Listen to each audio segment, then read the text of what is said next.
Друзья, перед просмотром видео поддержите лайком и подпиской на канал. Любовные истории без цензур вы можете просмотреть и прослушать на нашем канале «Расскажу тебе» на Boosty. Ссылочка будет в описании.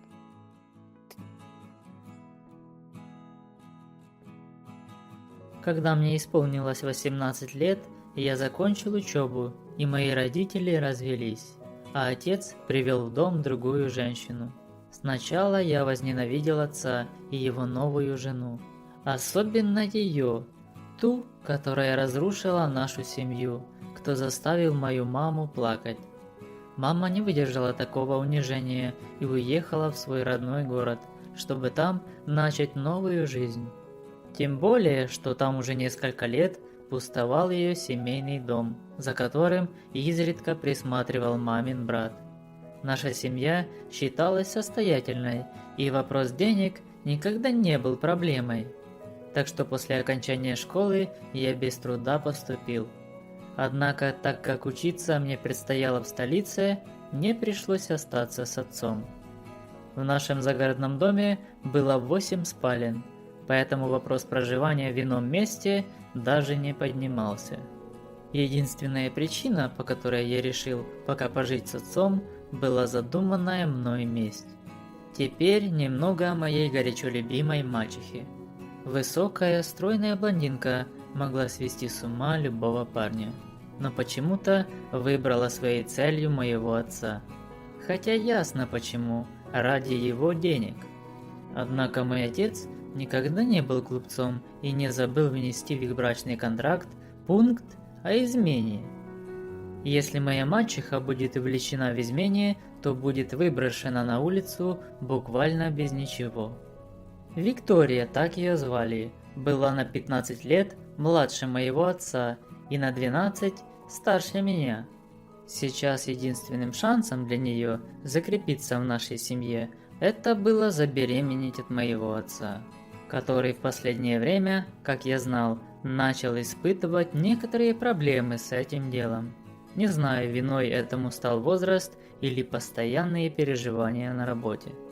В таких обстоятельствах молодая и красивая женщина не могла остаться верной, о чем мне и сообщил нанятый ради слежки за ней частный детектив. Он предоставил мне исчерпывающие доказательства ее измен, и мне всего лишь оставалось показать их отцу, дабы завершить свою месть. Однако в последний момент я решил изменить свое решение и воспользоваться этими возможностями. Нужно отметить, что моя мачеха была действительно красивой женщиной. Для осуществления своего плана я дождался, когда отец уедет в командировку и оставит нас дома одних для разговора. Так как я встретил новую жену отца не очень ласково, она меня побаивалась и старалась лишний раз не попадаться на глаза. Вот и настал такой день. Отец улетел в командировку, и на вечер она вырядилась и собиралась уже покинуть дом. Отправиться, видимо, к своему любовнику. Тогда я перехватил ее у выхода и попросил немного задержаться для серьезного разговора. Я положил фотографии ее измены на стол. Вика мгновенно поменялась в лице, а в глазах появились слезы. Я предложил ей присесть и обговорить все за бокалом вина. Мы долго сидели, я рассказывал ей, что теперь она будет верна и не будет ходить налево, если хочет остаться в нашей семье. Или я расскажу все отцу, на что она согласилась, да и выбора у нее не было. Время уже было позднее, да и вторая бутылка вина почти закончилась. Ну а дальше, сами понимаете, ночь и вино сделало свое дело и нас накрыло. А утром я был немного в шоке от такой мести. Теперь Вика хранила верность нашей семье и больше не ходила налево. Вот так у меня и начались одни из самых лучших летних каникул в моей жизни.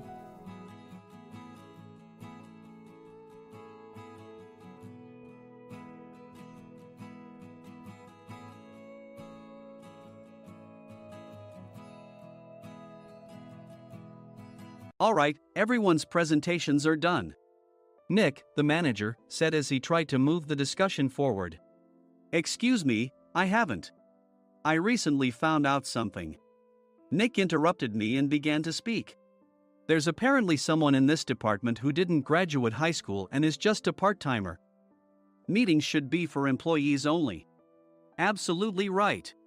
His lackey, Mike, of course, agreed with Nick. I'm leaving. After leaving the meeting room, I started to shut down my computer. I noticed that an email had arrived, not in my personal inbox, but in the company's shared email. Thinking, there's no point in speaking up, no one will listen, I went home quietly. The next day, I heard a commotion from Nick's desk. He was staring at his computer screen, his face pale. Nick? Is something wrong? Mike looked at the screen with him. And he turned even paler than Nick. Why is he so angry? Knowing the reason for Mike's distress, I thought to myself, serves them right. My name is Adam. My mother passed away when I was in the 9th grade, and I was raised by my father. Well, you could hardly call it being raised. After my mother passed, my father changed. He drowned his sorrows in alcohol, and though he still went to work, he squandered our living expenses on horse racing. Because of that, I had to start working part-time as soon as I entered high school. Every month, I went to the convenience store with bills in hand that couldn't be auto-deducted from my father's account. Even though I endured it because I didn't want to be alone, I reached my limit in my 2nd year of high school and dropped out. I found a live-in job at a distant inn. Thank you for everything. The day I left home, my father, still staring at the TV, spoke. Take care. That was our last conversation. Back then, 18 wasn't the age of majority, so I needed my father's permission to work, and I couldn't hide my place of employment. Yet, my father never visited me even once. I kept working just to survive, and before I knew it, I was 42. Years of hard work paid off, and I was transferred to the headquarters. I was thrilled to be recognized by the company, as I thought I'd be working in the field until retirement due to my lack of formal education. Listen up. Our work can change the future of our employees. Don't drag us down. On my first day after the transfer, Nick, dressed in an expensive suit, spoke sternly. There was a reason for this. Our inn was located in a prominent tourist destination, known so well that everyone in the state could sing its commercial jingle. At its peak, we had 5 locations within the state.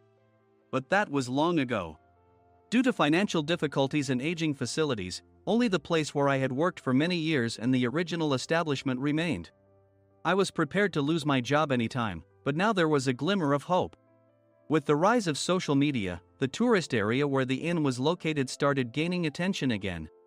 Depending on how hard the sales department, where I was transferred, worked, we could either thrive or be forced to give up this prime location to the new hotel chains continuously popping up. For Nick, who had switched careers from another industry to strengthen our sales, this was a battle he couldn't afford to lose. I understood why he had to be strict. I will do my best. Nick sneered at my enthusiastic declaration. Did you not hear what I said? I'm sorry. I thought I was listening carefully. Out of habit from years of customer service, I apologized reflexively, though I had no idea what had offended him. Someone was watching me with a smirk.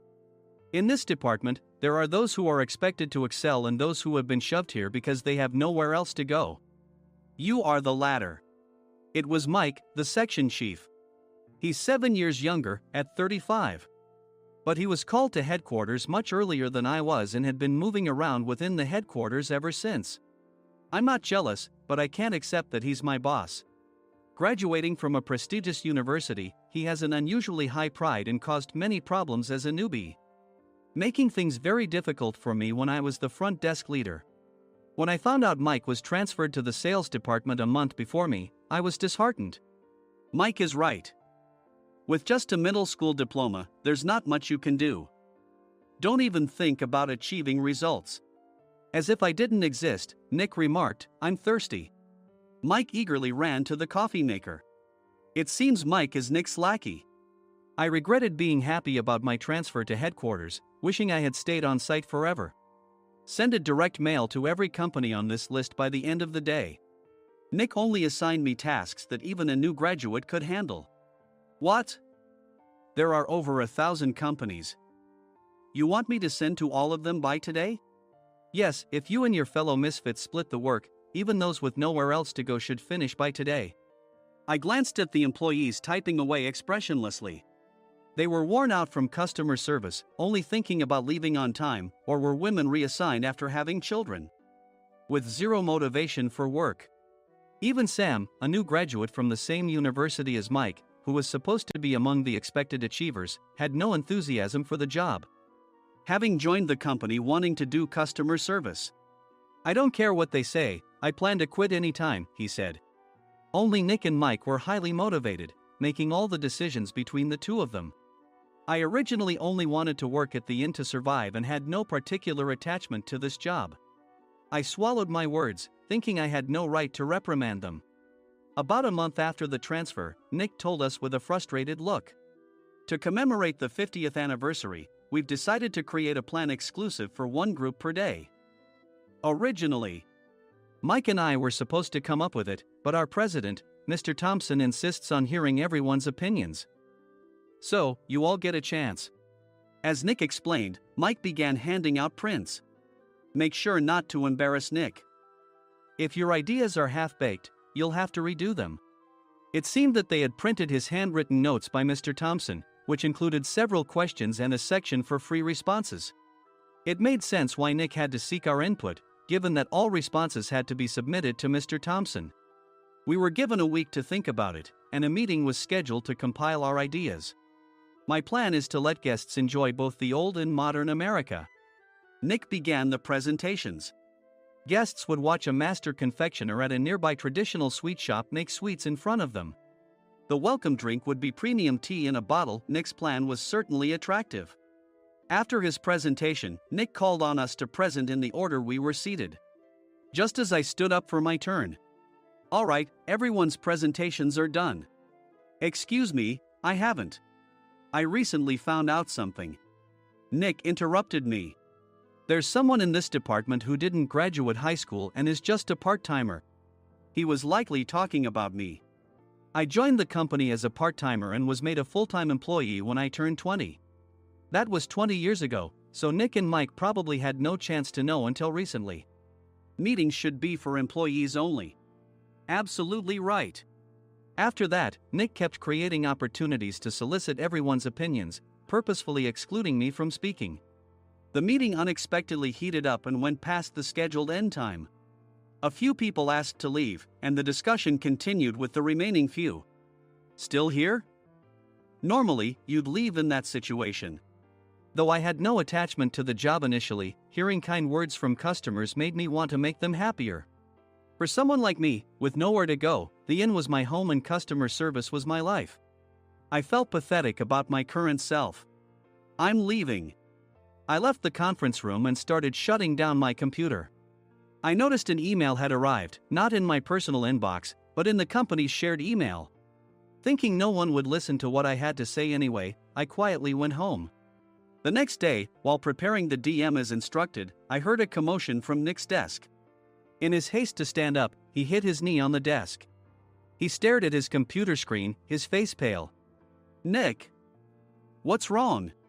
Mike, thinking he should be the first to rush over, approached Nick while still wearing his coat. He peered at the screen with Nick. And he turned even paler than Nick. Why is he so angry? Who is responsible for this company? Nick, more irritated than ever, asked, and Mike answered without checking. Probably Sam. Sam wasn't there because he was attending a morning training session for new hires. Nick gave up on getting angry and returned his gaze to the screen. They were looking at an email that arrived right after the end of the working day yesterday. Apparently, no one, including me, had checked it before leaving.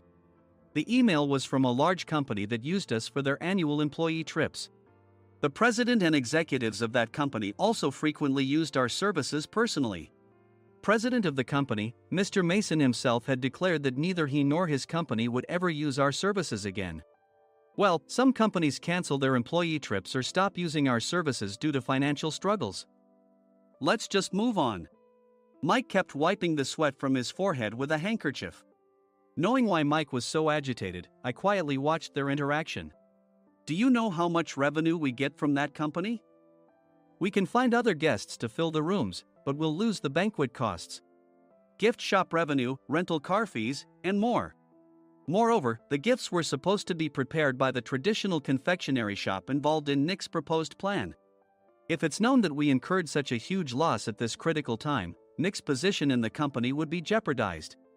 Nick took a deep breath, seemingly trying to calm himself. All right, Mike. Go to New York right now and apologize to Mr. Mason. What? You're coming with me, right? I have urgent work to do. I trust you, which is why I'm entrusting this to you. Please. Mike, believing Nick's sincerity, agreed with a determined look on his face, saying, yes. That's Nick for you. Even if Mike went to apologize, Nick would shift all the blame onto him if the client didn't change their mind. Well, it was Mike's fault to begin with, so it served him right. About 3 hours later, Sam answered a call from somewhere and repeatedly apologized, saying, I'm very sorry. Everyone watched to see what was happening. After ending the call, he informed Nick with a weary tone. When Mike arrived at the client's company, he only made things worse, further infuriating Mr. Mason. He was demanding, get his boss here immediately. It was no wonder Sam was exhausted, dealing with such a call right after returning from training. What is that idiot doing? All right, Adam, you're coming with me. If sacrificing Mike didn't work, then I must be next. Normally, I'd want to refuse at all costs, but I saw an opportunity in this situation. If I can be of assistance, I'd be happy to join you. I obediently followed Nick, and we flew to New York. When we introduced ourselves at the reception, it became clear how serious the situation was, as the receptionist personally escorted us to the president's office. Angry voices leaked through the door, making both Nick and me uneasy. Excuse me. I'm Nick, the supervisor. I understand my subordinate has caused you trouble, and I deeply apologize. Nick, with his experience in the corporate world, knew enough to offer an apology before excuses. However, his customer service skills left much to be desired. I sighed as I saw Mike trembling like a small dog in the corner of the room. What kind of training are you giving your subordinates? Mr. Mason glared at Nick with a red face. The intensity of his gaze made even Nick take a step back. Regrettably, I joined this company only 2 years ago and was unaware of Mike's issues. I should have identified his shortcomings sooner. Indeed. I should have realized sooner. No sensible person would come to apologize and then give a lengthy presentation on the drawbacks of not using their in. Nick froze, his mouth slightly open. Suspecting the worst, I picked up the documents that had fallen to the floor. It seemed Mike hastily prepared these documents on the plane, listing the disadvantages. Disadvantage 1: if you change the venue for the company trip, employees might suspect it's for cost-cutting reasons, leading to a negative impression. Reading it aloud half-jokingly, Nick snatched the papers from my hand and checked the contents with a furious expression. Among the stack of documents was a receipt from a nearby convenience store's copy machine. I felt a pang of dread, hoping he hadn't shown the receipt as well. What do you think he said when I asked what kind of nerve he had to do this? I'm very sorry. Faced with the dire situation, Nick must have thought there was nothing left to do but apologize. In a voice smaller than I'd ever heard from him, he uttered words of apology. He said, I'm a Harvard graduate. I don't believe I said anything wrong. Mike, what have you done? Forgetting his plan to pin the blame on Mike, Nick yelled loudly, even in front of Mr. Mason. I didn't do anything wrong. You're still saying that? Look at him. Mike pointed at me with a shaking hand. I was assigned to headquarters in my 20s and now I'm a section chief. This guy only made it to headquarters at 42. Everything I've done proves I was right. So why are we losing the contract? Having said his piece, Mike collapsed to the floor. Of course. You were sent there because you had nowhere else to go. Mike never expected to hear such words from someone he looked down upon. He lunged at me, and Nick hurriedly stepped in to stop him. Mr. Thompson told me Mike is a quick thinker, and to take good care of him. There's no way he was pushed aside. Don't make things worse here. He didn't say quick thinker, he said only quick-witted, didn't he? I don't remember that part. I recalled the many troubles Mike caused when he was a newbie. When Mike was on the front line, his pride was so high that he never apologized to customers. Customer service, especially in our job, doesn't work alone. It brings both good and bad situations. If the front staff or housekeepers made mistakes, or the cleaning company didn't properly clean a room, one had to apologize to the customers regardless of personal fault. Mike, in such situations, would never apologize, insisting he wasn't at fault. This often angered customers, and as the front desk leader, I frequently had to apologize on his behalf. He caused complaints and disrupted operations, which is why he was quickly moved to headquarters. In departments where he didn't interact directly with customers, his quick thinking was beneficial and things went well. But it seemed his flaws were starting to show. Corporate reservations are supposed to be entered into the system by the sales representative. But a quick check yesterday revealed that more than 10 items were missing from the client's reservation. The handover document clearly stated what needed to be prepared. Why didn't you enter it into the system? Why do we have to give them special treatment? Filling rooms near the banquet hall, setting up all the food in advance. Specifying the brand of wine, they're too demanding. No wonder he always angered customers, I thought, feeling a headache coming on. Grouping them in rooms near the banquet hall is for our benefit too. It makes it easier for the staff to set up beds and serve breakfast since everyone's schedule is synchronized. As for the other requests, Mr. Mason suggested them to lighten our load. I didn't know that. Nick finally seemed to realize that Mike was the one who had angered the client. What did you say to them? I just told them we wouldn't give them special treatment anymore. We shouldn't waste effort on things that don't bring in money. I was utterly exasperated at his lack of understanding of customer service. Of course, we shouldn't comply with unreasonable demands. But carrying over successful practices from past stays makes customers feel remembered and enhances their experience. Good memories encourage repeat visits. That's part of our job. I looked down at Mike, who was sitting on the floor. In our job, nothing is a waste. Mr. Thompson likely moved you to the sales department, hoping you'd finally understand this. How do you think he feels now that you've failed to meet his expectations? Mike, tears in his eyes, fled the president's office. I was amazed he still hadn't apologized. You have it tough, Adam. It's okay, we're all employees of the same company. I deeply apologize for this disrespectful incident. Especially after all the care you've shown us. If it weren't for you, Adam, I really would have stopped staying here. When I heard you were moving to the sales department, I was willing to reconsider if you handled it. Seeing us talk so amicably, Nick's face contorted. Do you two know each other? Adam's service is excellent. I always requested him specifically. Normally, we don't accept specific staff requests, but we made an exception for Mr. Mason, adjusting my shifts accordingly. He had personally stayed at our hotel just before my transfer, and during casual conversation, I mentioned, I'm moving to the sales department soon. If I hadn't told him then, things could have been much worse. Please continue to take care of us. I look forward to it. On the return flight, Nick awkwardly offered me a can of beer. It's still working hours. Of course, I had no intention of forgiving him for a single beer. Nick might try to pin everything on Mike and avoid any consequences.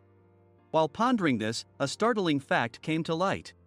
Nick, the tea bottles for the plan have arrived. I handed Nick a bottle labeled with our inn's name. They look good. What are you talking about? These are plastic bottles. I had assumed we would use the trendy, high-end bottling tea. But what arrived were ordinary plastic bottles of tea with customized labels. The only unique aspect was the label, which had the inn's name, making it look customized. Upon further investigation, I discovered that a substantial amount of money was set to be paid to the tea company. It was priced like bottling tea. Does this plastic bottle really cost $100 each? The tea inside is specially blended for us. The extra cost is for that. Wouldn't it be better to use another tea company? Or is there a specific reason we must use this one? As Nick continued to make excuses, I showed him a printed email. I informed the tea company's president, Mr. Mitchell, that we discovered irregular payments and he confessed. He said you two were high school classmates and planned to split the extra money. That idiot. Why did he confess? That's not important. You should worry about yourself, this could turn into a police matter. Opening the bottle cap, I suggested. How about calming down with this tea? It supposedly has a relaxing effect. Nick drank the tea frantically. In the following days, decisions were made about their fates. Mike was reassigned to the General Affairs Department, with no chance of transfer or promotion, as per Mr. Thompson's orders. As for Nick, since the payment to the tea company hadn't yet been made, he narrowly avoided legal trouble. Instead, he was encouraged to leave the company, and to avoid further complications, Nick submitted his resignation. Rumor has it that connections between HR departments have made it difficult for him to find new employment. Even though it was good to have those two gone, something unexpected happened in the sales department. Everyone became motivated and united in refining the 50th anniversary plan. In the end, my plan was adopted. We collaborated with the Tourist Information Center to provide personalized guides. The plan, tailored to the number of guests, was truly special for the 50th anniversary. Hey, is Adam's family coming to stay? I immediately booked that special plan for my family. Sam noticed it on the reservation list and quickly picked up on it. Yes, I'm inviting my father. That's great. I might invite my parents too. I lacked the courage to face my father just as Adam. But here, with the confidence Mr. Mason praised, I felt ready. The 50th anniversary plan was a perfect opportunity to reconnect with my father. I hoped to bring back the days when we could laugh together as we once did.